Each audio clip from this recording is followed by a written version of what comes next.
بسم اللہ الرحمن الرحیم۔ دیکھیے، مالک فرماتا ہے زمین پر چلنے والا کوئی جاندار ایسا نہیں ہے جس کی روزی اللہ کے ذمے نہ ہو اور وہ جانتا ہے کہاں رہتا ہے۔ اللہ تعالیٰ کہتا ہے قرآن پر غور کرو، فکر کرو۔ اس ایک فکرے پر آپ غور کریں گے نا تو آپ کو پورا ایک نقشہ سامنے آ جائے گا۔ اللہ تعالیٰ نے صرف اتنا نہیں کہا کہ ہر جاندار کی روزی میرے ذمے ہے، اتنا نہیں کہا، آگے ایک اور لفظ بولا، وہ بڑا قابل غور ہے۔ مالک فرماتا ہے اور وہ اللہ جانتا ہے کہاں رہتا ہے۔ اس کا مطلب ہے جہاں وہ رہتا ہے نا، وہ روزی وہاں پہنچائے گا۔ ابھی میں آپ کے کمرے میں آیا ہوں سیلری دینے کے لیے، وہ اللہ پہنچا رہا ہے، صرف وہ دے نہیں رہا، پہنچا رہا ہے۔ اسی طریقے سے پرندوں، مالک فرماتا ہے پرندے کیا اپنی پیٹھ پر روزی لے کے پھرتے ہیں؟ یہ انسانوں کو شرم دلائی ہے صلی اللہ یہاں۔ پھر نبی علیہ السلام نے فرمایا اگر تم اللہ پر توکل کرو پرندوں کی طرح، کس طرح خالی پیٹ گھر سے نکلتے ہیں اور بھرے ہوئے پیٹ واپس آتے ہیں۔ ان کا توکل دیکھو اللہ پر، توکل سے گھونسلوں میں نہیں دیتا اللہ تعالیٰ، یاد رکھیے، ایک حد تک دیتا ہے جب بچے ہوتے ہیں، اس کے بعد باہر اڑنا پڑتا ہے۔ اور والدین کو چاہیے کہ اپنے بچوں کو ہنر سکھائیں، پرندوں سے سیکھو۔ کبھی آپ غور کرو کسی جگہ پرندے کس طرح بچوں کو وہ منہ میں ڈالتے ہیں، تھوڑا تھوڑا اس کے بعد پھر آہستہ آہستہ کس طرح اس کو سکھاتے ہیں، چرنا سکھاتے ہیں، ڈھونڈنا سکھاتے ہیں، جانور بھی، درندے بھی۔ پھر ایک اور جگہ اللہ تعالیٰ فرماتا ہے کہ دیکھو میری زمین بڑی وسیع ہے، ان ارضی واسعہ فایا فاعبدون، میری زمین بڑی وسیع ہے، میری بندگی کرنا، صرف میری بندگی کرنا۔ یہ کل آپ کا عذر نہیں چلے گا ہمارے علاقے میں بڑی سختی تھی، میں جس کمپنی میں کام کرتا تھا وہاں بڑا ماحول ایسا تھا، یا اللہ میں آپ کی بندگی، میرے ملک میں ایسا قانون تھا، یہ نہیں چلے گا کل اللہ کے یہاں۔ اللہ تعالیٰ فرماتا ہے وہ چھوڑ دیتے، وہ زمین چھوڑ دو، دوسری جگہ چلے جاؤ، کیونکہ تمہاری آخرت کا دار و مدار اس نقطے کے اوپر ہے کہ تم اللہ کے بندے ہو یا کسی اور کے بندے ہو۔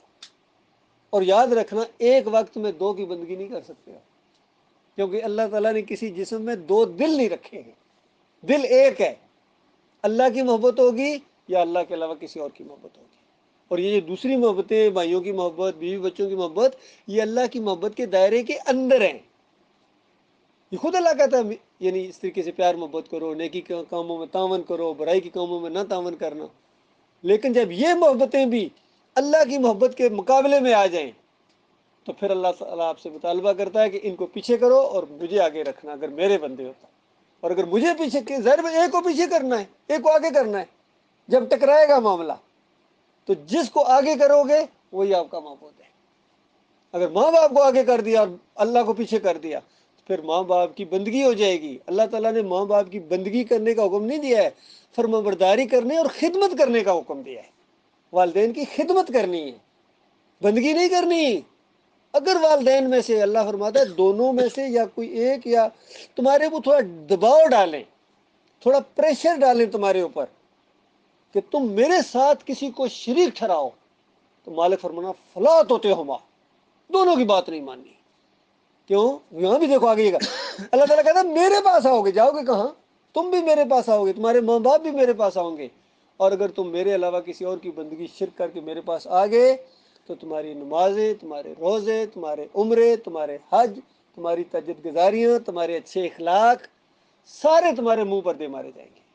اور سمجھانے کے لیے اللہ تعالیٰ نے فرمایا کہ دیکھو سمجھو اس نقطے کو کہ تم عام انسان ہو، تم کیا ہو، میں میرے پیغمبروں کو یہی کہا تھا، اپنے پیارے پیغمبروں کو یہ بات کہی تھی، ابراہیم علیہ السلام کو یہ بات کہی، نوح علیہ السلام کو یہ بات کہی، موسیٰ علیہ السلام کو یہ بات کہی، ڈائریکٹ کہی، اس طرح جس طرح ڈائریکٹ بات کی جاتی ہے۔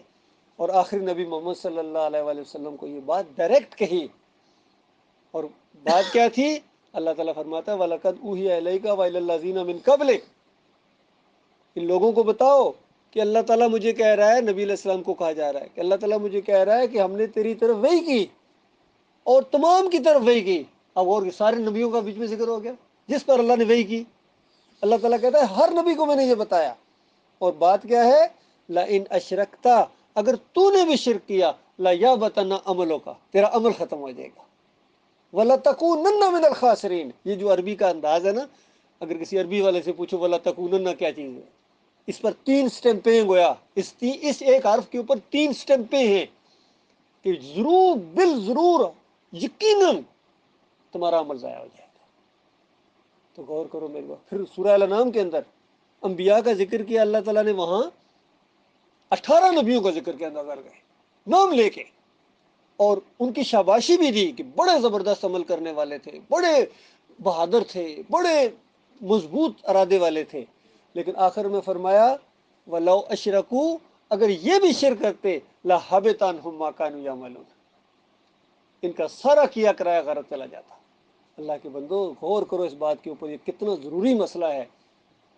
لوگ بھائی سمجھتے نہیں کہ ہر دفعہ آ کے یہی بات کرتے ہو، یہی بات ہے، اس کے علاوہ ہماری کوئی بات نہیں، یقین کیجیے۔ بڑی سادہ دیکھو بات ہے کہ عمل کرتے ہو، اچھے انسان ہو، شرک نہیں ہے تو اللہ کا شکر ادا کرو۔ اگر شرک جو بیان کیا جائے گا یہ شرک ہے، یہ شرک ہے، اگر آپ نہیں ہے پرابلم کیا ہے پھر؟ اگر آپ کے اندر وہ نہیں ہے تو اللہ کا شکر ادا کرو، خوشیاں مناؤ۔ اور بالفرض اگر ایک ہے یا دو ہے، نادانی کی وجہ سے کبھی غور نہیں کیا تھا، اب چیز سامنے آئی ہے، غور کیا ہے، ایک ہے، دو ہے، آدھا ہے، تو کتنی دیر لگتی ہے اس کو توبہ کرتے ہوئے؟ یقین کرو 1 سیکنڈ کا یہ مسئلہ ہے، آدھے سیکنڈ کا یہ مسئلہ ہے۔ کوئی بڑا پہاڑ کو نہیں کھودنا، کوئی بڑا وہ چلے نہیں کاٹنے، کوئی بڑی وہ محنتیں نہیں کرنی ہے شرک کو چھوڑنے کے لیے۔ ایک لمحہ ہے، یقین کرو ایک لمحہ ہے، بس دل کی ایک کیفیت ہوتی ہے، ادھر سے ایسے کر بس۔ اگر اللہ کے علاوہ کسی اور کو پہلے پکارتے ہو، سمجھ آگے، اب دل میں کہو یا اللہ نہیں پکاروں گا، بس ختم، وہ آپ کا شرک ختم ہو گیا۔ اگر اللہ کے علاوہ کسی کی نظر و نیاز کرتے ہو اور اب سمجھ آ گیا کہ یہ تو شرک تھا، بس ایک لمحے کی بات ہے، کہہ دو یا اللہ معاف کر دے، نہیں ایسا نہیں کروں گا، بھول ہو گئی ہے۔ اللہ کے علاوہ کسی کو رکوع اور سجدہ پہلے کرتے تھے، سمجھ نہیں تھی، ماحول ہے ہمارا، معاشرہ ہے، قبروں کے سامنے سجدے ہو رہے ہیں، پیروں کے سامنے سجدے ہو رہے ہیں، بڑے بڑے علماء کر رہے ہیں، عام عوام کی بات نہیں ہو رہی ہے یہاں، علماء ہیں، بڑے بڑے بڑے بڑے علماء ہیں، جا کے قبروں کے سامنے، مزاروں کے سامنے سجدے کرتے ہیں، پیروں کے سامنے سجدے کرتے ہیں، گھٹنوں کو ایسے دباتے ہیں، پاؤں کو جا کے چومتے ہیں۔ حتیٰ کہ ابھی آپ کتنے عرصے بعد گھر جائیں گے، یہ عام دیکھا گیا ہے، جب باہر سے 2 سال بعد 3 سال بعد والدین کو جا کے ملتے ہیں تو لوگ پاؤں کو جا کے چومتے ہیں۔ یاد رکھنا شرک ہے، پاؤں نہیں چومنے ہیں، وہ سجدے والا انداز ہو جاتا ہے جو اللہ کے سامنے ہوتا ہے۔ ہاتھوں کو بوسا دو، منہ کو بوسا دو، پیار کرو ان سے، ماتھے پر بوسا دو، ہاتھ کو چومو، یہ ہے جیسے آپ جھکے نیچے آپ فارغ ہو گئے۔ اس طرح یہ چیزیں شرک کی ہیں۔ ہمارے نبی صلی اللہ علیہ وسلم نے، صحابہ اکرام نے کبھی یہ نہیں کیا ہے۔ ہمارے نبی صلی اللہ علیہ وآلہ وسلم نے کہا قبروں کو کچا رکھو۔ کسی عالم دین سے جا کے پوچھ لو کہ نبی علیہ السلام نے فرمایا یا نہیں فرمایا، وہ کہے گا فرمایا۔ کیا ہی نہیں سکتا، کیونکہ مضبوط روایتوں کے اندر موجود ہے، نبی علیہ السلام نے فرمایا قبروں کو کچا رکھو، اس کے اوپر مزار نہ بناؤ، گنبد نہ بناؤ، اوپر کوئی عمارت نہ بناؤ، چھت نہ اس کے اوپر ڈالو، قبروں کو کچا رکھو، اور پھر اس کے اوپر مجاور بن کرنا بیٹھو، کیونکہ پچھلی قومیں یہی کرتے رہے۔ نبی علیہ السلام نے اپنی وفات سے چند دن پہلے، یقین کرو سخت بخار کا حالت ہے، پریشانی کی حالت میں بھی، پتہ کیا کہہ رہے تھے؟ نبی علیہ السلام کے الفاظ منہ سے بار بار نکل رہے ہیں، لعن اللہ الیہود والنصارى اتخذوا قبور الانبیاء والصالحین مساجدا۔ اللہ کی لعنت یہود و نصارہ کے اوپر۔ کون تھے یہود و نصارہ؟ انبیاء کی اولاد، بنی اسرائیل، بگڑی ہوئی مسلمان امت، ان پر لعنت بھیجی اللہ تعالیٰ نے اپنے آخری نبی محمد صلی اللہ علیہ وآلہ وسلم کی زبان سے، کہ ان پر لعنت اللہ کی۔ کیوں؟ لعنت کیا چیز ہوتی ہے؟ انتہائی رحمت سے دوری کو لعنت کہتے ہیں، انتہائی اللہ کے غصے کو لعنت کہتے ہیں، کہ اللہ تعالیٰ ان پر غصے ہوا، غضبناک ہوا، اپنی رحمت سے دور کر دیا ان کو اللہ تعالیٰ نے۔ کیوں؟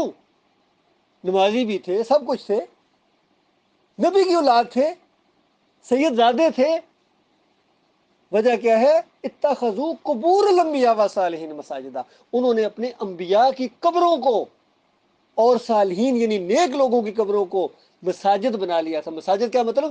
سجدہ گاہ بنا لیا تھا۔ مسجد کیوں مسجد کہتے ہو؟ مسجد کا کیا مطلب؟ جہاں سجدہ کرتے ہو جا کے اب اللہ کو، اس لیے مسجد کہتے ہیں۔ تو اگر آپ کسی اور چیز کو جا کے سجدہ کریں گے تو گویا آپ نے اس کو مسجد بنا لیا۔ اس کی مثال ہر زبان میں اسی طریقے سے ہوتی ہے۔ اگر اس کمرے میں کوئی کپڑے سینا شروع کر دے، سلائی مشین رکھ کے، آپ کہیں گے یہ کیا درزی خانہ بنا دیا، درزی خانہ بنا دیا آپ نے اس کو کمرے کو۔ تو کوئی اگر یہاں بال کاٹنا شروع کر دے تو آپ کہیں نائی کی دکان بنا لیے۔ اسی طریقے سے قبرستان میں جب آپ سجدے کریں گے، نماز بھی پڑھیں گے، تو آپ کوئی دوسرا کہے گا اس کو مسجد بنا لیے۔ مسجد میں اگر آپ قبریں بنائیں گے تو دوسرا دیکھنے والا کیا مسجد کو قبرستان بنا دیا. اس طرح ہوتا ہے. تو ان پر لعنت پڑی تھی میرے پیارے بھائیوں. اور دوسری ایک حدیث بھی ذہن میں رکھو، پھر آپ کو پتہ چلے گا آج یہ سب کچھ کیوں ہو رہا ہے. نبی صلی اللہ علیہ وآلہ وسلم نے فرمایا تم ضرور بالضرور، وہاں بھی زور دے کے یہ بات کہی، مسلمانوں تم ضرور بالضرور اسی راستے پر چلو گے جس پر یہود و نصارہ چلے تھے. حتیٰ کہ اگر وہ گو کی بل میں گھسا ہے تو تم بھی بل کی گو میں گھسو گے. حتیٰ کہ اگر ان میں سے کوئی ایسا بدبخت کسی نے ماں کے ساتھ بدکاری کی ہے تو اس امت میں سے بھی کوئی نہ کوئی اٹھے گا اور اپنی ماں کے ساتھ بدکاری کرے گا. یہ پیشن گوئی ہے نبی علیہ السلام کی. تو سب کچھ آج وہی کچھ ہو رہا ہے یا نہیں ہو رہا ہے؟ یہ اسی وجہ سے ہو رہا ہے. اللہ نے پیشن گوئی دکھائی تھی، یہ ہو کریں گے. اور میرے پیارے بھائیوں غور کرو، جس وجہ سے اس امت کے اوپر اگر لعنت پڑتی ہے تو وہی کام تم کرو گے تو اللہ کی رحمت کیسے آئے گی؟ کیسے رحمت آئے گی؟ سوچو ذرا، مجھے جواب دو اس چیز کا. نہیں آ سکتی ہے. آج جو پوری دنیا میں افراتفری ہے، مسلمانوں کی خاص کر درگت بنی ہوئی ہے. پاکستان میں کیا کچھ ہوا تھا، کس طرح اسکولوں میں جا کے بم دھماکے، مسجدوں میں بم دھماکے. کل پرسوں کی یہ خبر ہے، فلسطین کی افطاری کر رہے تھے ایک اسکول کے باہر، بڑا اسکول تھا، وہاں بچے اور بڑے ٹیچر اور سو ایسے وہاں گولیاں ان کو ماری، لاشیں دیکھی نہیں جا رہی. اس طرح کیوں ہو رہا ہے؟ پھر ماں اور بہنوں کی جو عزتیں لوٹی جا رہی ہیں. آپ کے پشاور میں وہاں ایک بڑے عالم ہے، انہوں نے اپنی کتاب میں لکھا، میں آپ کو بتاؤں، بڑا عالم دین، اس نے کتاب لکھی، اس نے اس کے اندر یہ واقعہ لکھا ہے. کہتا ہے جب 100 سالہ جشن ہوا دیوبند کا اور پوری دنیا سے علماء بلائے گئے، کیونکہ 100 سال گزرے، اتنا بڑا مدرسہ ہے اور 100 سال گزر گئے ہیں، اس کی وہ ایک تقریب ہوتی ہے، ساری دنیا سے علماء بلائے گئے. عام آدمی نہیں، صرف علماء بلائے گئے کہ 100 سال مدرسے کو ہو گئے ہیں. اور پھر وہاں ظاہری بات ہے، اتنا بڑا جب اجتماع ہوتا ہے تو ہر ملک کا اپنا اپنا کیمپ ہوتا ہے. یہ کیمپ ہے یہاں پاکستانی علماء ہیں، یہ کیمپ ہے یہاں بنگلہ دیشی علماء ہیں، یہ کیمپ ہے وہاں انڈونیشیا کے علماء ہیں، پوری دنیا کے. اسی طریقے سے ایک عورت آئی برقع اوڑے ہوئے اور پوچھتی کہ پاکستانی کیمپ کہاں ہے، پاکستانی علماء سے میں ملنا چاہتی ہوں. تو بتاتے لے آئے پاکستانی کیمپ میں. اور علماء کو جب دیکھا تو اس نے کہا آپ کا سب سے بڑا لیڈر کون ہے، میں اس سے ملنا چاہتی ہوں. تو انہوں نے آ کے علماء جو سب سے بڑا لیڈر تھا، اس جو امیر تھا اس جماعت کا، اس کو جا کے ملاقات کرائی. اور اس کے وہ برقع اڑے ہوئی تھی. کہتی ہے مولانا صاحب آپ پاکستان سے آئے ہیں؟ تو وہ کہتا ہاں بی بی میں پاکستان سے آیا ہوں. تو اس نے کہا سناؤ پاکستان کا کیا حال ہے؟ تو اس نے کہا پاکستان میں بڑا دین پھیل رہا ہے، مساجد بن رہی ہیں، طلباء نکل رہے ہیں مدرسوں سے اور اسلام پھیلنے جا رہا ہے ہر طرف. اس نے پتہ پھر کیا کیا؟ اس نے برقع پیچھے کیا اور اس عالم منہ کے اوپر تھوکا. اس نے کہا بے ایمانو، وہاں اسلام پھیل رہا ہے اور ہمیں جو یہاں انڈیا میں چھوڑ کے چلے گئے تھے 47 کے اندر. میں ایک مسلمان کی بیٹی تھی اور 6 سے 9 بیٹے جنوا چکی ہیں، 9 بچے جنوا چکی ہیں 6 سے. ہمیں واپس نہیں لینے کا تم نے ارادہ کیا تھا، ہمیں یہاں چھوڑ گئے تھے. یہ اس نے اپنی کتاب میں لکھا. یقین کرو، کہتا میں اس جگہ موجود تھا جب یہ واقعہ پیش آیا. تو آج جب انسان مشرک ہو جاتا ہے، اس کی غیرت ختم ہو جاتی ہے. کشمیر میں کیا ہو رہا، ہماری ماں اور بہنوں کے ساتھ کیا ہو رہا ہے. یقین کرو، جس فوجی افسر کی وہاں انڈیا کے کسی فوجی افسر کی وہاں ڈیوٹی لگتی ہے، پہلے سے بکنگ شروع ہو جاتی ہے ہوٹلوں میں، اس کی پیمنٹ شروع ہو جاتی ہے، وہاں سے اتنی لڑکیاں لانا ہمارے. یہ کچھ ہو رہا ہماری ماں بہنوں کے ساتھ. فلسطین میں یہی کچھ ہو رہا ہے. ہمارے افغانستان میں کیا کچھ نہیں ہوا ہے. اللہ کے بندو، یہ اسی وجہ سے کہ ہم نے اللہ کے ساتھ غداری کی، اللہ کے دین کو پیچھے کر کے اپنی باتوں کو، اپنے علماء اور اپنے مشائخ کو آگے کر دیا ہے. اور اللہ کی کتاب کا انکار کرنا یہ کوئی معمولی چیز نہیں ہے. خالق کائنات کا حکم اور بندہ کہے نہیں میں کسی اور کی بات مانوں گا. ساری چیزیں میرے بھائیوں یہ سامنے ہے. اب وقت ہے توبہ استغفار کا، سچی توبہ کی جائے. اجتماعی طور پر اگر بھی انفرادی طور پر کرے گا کہ یا اللہ میرا اس شرک سے کوئی تعلق نہیں، وہ بچ جائے گا. لیکن اجتماعی طور پر جب تک قومی لیول پر، ملکی لیول پر قوم توبہ نہیں کرے گی، اللہ کے عذاب کا کوڑا برستا رہے گا. اور یہ رمضان کا مہینہ ہے، یہ تو توبہ استغفار کا مہینہ ہے، سمجھ لو اللہ کی رحمت اور شفقت کا مہینہ ہے. اس کے اندر پچھلے سارے گناہ معاف ہو جاتے ہیں. نبی علیہ السلام نے فرمایا من صام رمضان ایمانا و احتساب غفر له ما تقدم. جس نے ایمان اور احتساب کے ساتھ روزے رکھے، دیکھا کڑی شرط لگائی، 2 شرطیں، ایمان و احتساب. پہلی بات ایمان کہ اللہ اکیلا ہے، وہ داتا ہے، وہ دستگیر ہے، وہ مشکل کشا ہے، وہ اجت روا ہے، وہ فریادوں کو سنتا ہے، وہ پکار کے لائق ہے، وہ پکار کے لائق ہے.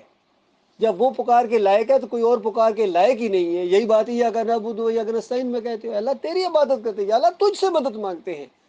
تو بتاؤ پھر کہاں گیا یا رسول مدد، یا علی مدد، یا غوث مدد؟ یہ پکارے پھر کیا ہے؟ کیا یہ نبی علیہ السلام نے تعلیم دی تھی؟ نبی علیہ السلام تو یہ بتا کے چلے گئے کہ ہانڈی کا نمک بھی ختم ہو جائے اللہ سے مانگنا، جوتے کا تسمہ ٹوٹ جائے اللہ سے مانگنا، جب بھی سوال کرو اللہ سے سوال کرو. وہ تو بتا کے چلے گئے. اب کس نے یہ دوسری پٹیڑ پر تمہیں چڑھا دیا بتاؤ؟ کبھی سوچو.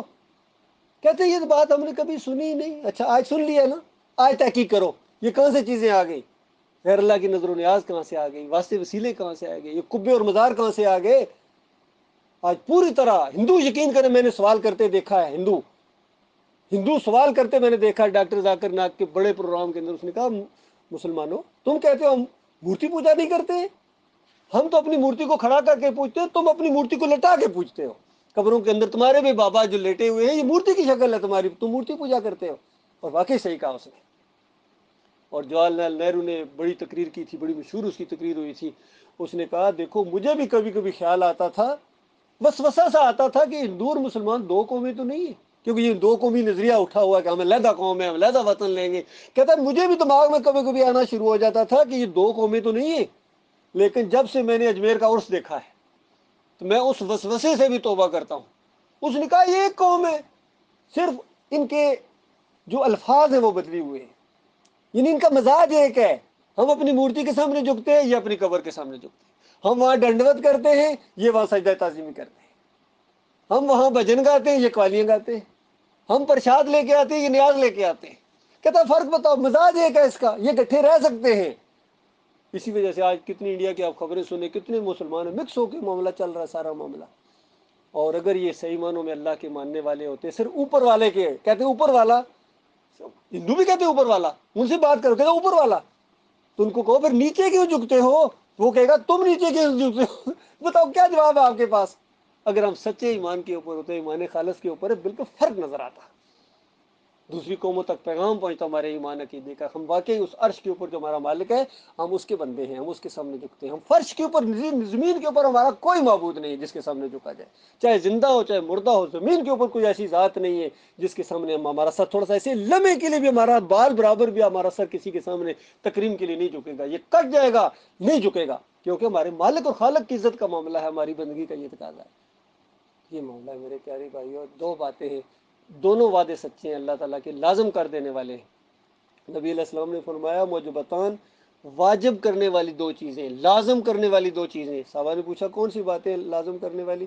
نبی علیہ السلام نے فرمایا جو اللہ کے ساتھ شرک کرے گا جہنم اس کے اوپر واجب ہو جاتی ہے، لازم ہو جاتی ہے.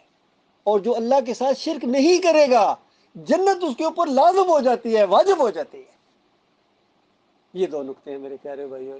میں یہ بات اپنے بھائیوں کے پاس آتا ہوں، بڑی ہمدردی کے ساتھ آتا ہوں. یقین کریے میرے دل میں آپ کے لیے محبت ہے، پیار ہے، اور پھر اللہ کا حکم ہے. سب سے بڑی بات یہ ہے اگر اللہ کا حکم نہ ہوتا تو یقین کیجیے کبھی یہ اتنا ضرورت کو نہیں ہے کہ کتنی جگہوں سے کچھ لوگ لڑ بھی پڑتے ہیں، جھگڑ بھی پڑتے ہیں، سب پرچے بھی کٹ جاتے ہیں، قانون حرکت میں آ جاتا ہے. یقین کیجیے ایسی سب چیزیں ہوتی ہیں. ہمیں کیا ضرورت پڑی لوگوں کی بےعزتیاں کروانے کی؟ لیکن مالک فرماتا ہے کہ یہاں چند لمحوں کا معاملہ ہے، یہ تم نے کہنا ہے، گالیاں سنو، بےعزتی کراؤ، لیکن پیچھے نہیں ہٹو، کیونکہ یہ چند لمحوں کا معاملہ ہے. کل قیامت کے دن اسی کے اوپر فیصلہ ہونے والا ہے. اور ایک ایک بات کا اللہ تعالیٰ آپ کو اجر دے گا. ایک قدم یقین کرو اللہ کی یہ جو تبلیغ ہوتی ہے ایمان عقیدے کی، نبی علیہ السلام ایک قدم صبح کا یا ایک قدم شام کا، ابھی ایک قدم کی بات ہو رہی ہے، یہ دنیا اور مافیا سے بہتر ہے. پوری دنیا میں جتنی دولت ہے نا، زمین ہے، پٹرول ہے، ڈالر ہے، کرنسی ہے، سونے ہیں، چاندی ہے، درخت ہیں، لکڑی ہے، بلڈنگیں ہیں، بنگلے ہیں، ایک قدم اس سب سے بہتر ہے. لیکن قدم ہو اللہ کے راستے میں، یاد رکھیے. یہ نہیں کہ کسی اور مسلک کی آپ تبلیغ کر رہے ہیں، کوئی بریلویت پھیلا رہا ہے، کوئی دیوبندیت پھیلا رہا ہے، کوئی اہل حدیثیت پھیلا رہا ہے، کوئی شیعت پھیلا رہا ہے، کوئی قادیانیت پھیلا رہا ہے، کوئی ہندو پھیلا سارے رہے. یاد رکھیے محنتیں بھی کر رہے ہیں، تکلیفیں بھی اٹھا رہے ہیں، اللہ کے کچھ بھی نہیں ملے گا سوائے جہنم کی آگ کی. بچے گا وہ جو خالص اللہ کا بندہ ہے. آپ نے بات کو توجہ کے ساتھ سنا، میں شکر گزار بھی ہوں، میں دعا گو بھی ہوں. اللہ تعالی ہم سب کو ایمان خالص کے اوپر، پہلی بات ایمان خالص کی سمجھ عطا فرمائے، پھر اس کے اوپر جم جانے کی توفیق عطا فرمائے، پھر اس کے بعد اللہ تعالیٰ یہ تبلیغ کرنے کی توفیق عطا فرمائے. کیونکہ انبیاء کی پہلی سنت یاد رکھیے سارے انبیاء کی اور آخری نبی محمد صلی اللہ علیہ وسلم کی پہلی سنت پتہ ہے کیا ہے؟ اللہ کی توحید کو ماننا، اللہ کی وحدانیت، یہ پہلی سنت ہے۔ اور دوسری سنت بتا دوں، اس پر جم جانا، پھر ہٹنا نہیں ہے، یہ انبیاء کی سنت ہے۔ اگر آپ نہیں ہٹیں گے تو آپ نبی صلی اللہ علیہ وسلم کی سنت پر چل رہے ہیں۔ نبی علیہ السلام نے کہا تھا ایک ہاتھ پر سورج رکھ دو، ایک پر چاند رکھ دو، مجھ سے یہ امید نہ رکھنا یا تو یہ دین غلبہ پکڑے گا یا میری جان جائے گی۔ بس کس طرح ڈٹ گئے تھے، ہم اس نبی کی امتی ہیں۔ اب چند سکوں پر یہ بک جاتے ہیں، چند ڈالروں پر یہ بک جاتے ہیں۔ نبی علیہ السلام کہے سورج رکھ دو، چاند رکھ دو، حالانکہ بظاہر ناممکنات میں سے ہے، ممکن نہیں کوئی یہ بات کر سکے، لیکن عزم اور حوصلہ بتانے کے لیے یہ چیز ہوتی ہے، یہ انداز ہوتا ہے ہمارے نبی صلی اللہ علیہ وسلم۔ کتنی تکلیفیں کھائی مکہ کے اندر، کتنی ماریں کھائی، پھر طائف گئے ہیں، پتھر لہو لہان ہو گئے، جنگ بدر ہوئی ہے، قریبی لوگوں کو شہید اپنے ہاتھوں میں خون سے لت پت دیکھا۔ اللہ کے بندے، یہ دین اسلام ہے، یہ کوئی معمولی نہیں، یہ کوئی مذاق نہیں ہے، یہ ٹھنڈے ٹھار جناب، یہ زندگی کا اگر نمبر 1 مسئلہ نہیں ہے آپ کا، یاد رکھنا، نمبر 2 نہیں، اگر اس بات کو نمبر 2 مسئلہ رکھا مومن نہیں ہو۔ یہ مسئلہ توحید کی دعوت دینا، رد شرک کرنا، جہاد کرنا اللہ کے راستے میں، یہ آپ کی زندگی کا اگر نمبر 1 مسئلہ نہیں ہے تو مارے جاؤ گے۔ اللہ تعالیٰ اس کی توفیق عطا فرمائے۔ لہٰذا استغفر اللہ لی و لکم۔